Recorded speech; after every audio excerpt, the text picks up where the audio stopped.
12 రాసులవారు ఏ దేవుళ్లకు ఎలాంటి తాంబూలం సమర్పిస్తే బాధలు తొలగిపోతాయో తెలుసుకోండి. 12 రాసుల్లో పుట్టిన జాతకులు రాశి ప్రకారం ఏ దేవునికి ఏ తాంబూలం సమర్పించి వేడుకుంటే కొమ్మ, ఈతి బాధలు తొలగిపోతాయనేది తెలుసుకుందాం. 1. మేషం.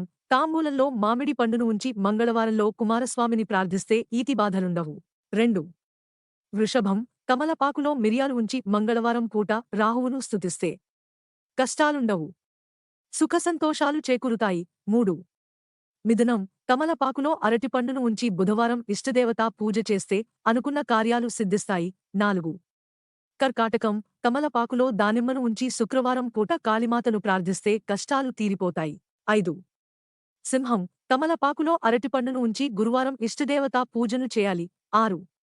కన్యారాశి. తమలపాకులో మిరియాలు ఉంచి గురువారం ఇష్టదేవతా పూజ చేస్తే దుఃఖం దూరమవుతుంది. 7. తులారాశి. తమలపాకులో లవంగంను ఉంచి శుక్రవారం పూట ఇష్టదేవతను స్తుతిస్తే అనుకున్న కార్యాలు సిద్ధిస్తాయి. 8. వృశ్చికం. తమలపాకులో ఖర్జూర పండును ఉంచి మంగళవారం పూట ఇష్టదేవతను పూజిస్తే ఈతి బాధలు తొలగిపోతాయి. 9. ధనుస్సు. తమలపాకులో కలకండను ఉంచి గురువారం పూట ఇష్టదేవతను పూజించినట్లయితే సుఖసంతోషాలు చేకూరుతాయి. 10. మకరం.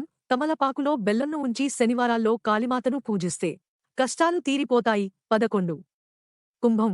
తమలపాకులో నెయ్యిని ఉంచి శనివారం పూట కాళీమాతను పూజించినట్లయితే దుఃఖాలు తొలగిపోతాయి. 12. మీనం. తమలపాకులో పంచదారను ఉంచి ఆదివారం ఇష్టదేవతను పూజించినట్లయితే సుఖసంతోషాలు చేకూరుతాయి. అలాగే ఈ తాంబూలాన్ని ఒక ముత్తైదువను పిలిచి ఆమెకు బొట్టుపెట్టి ఇవ్వవలెను.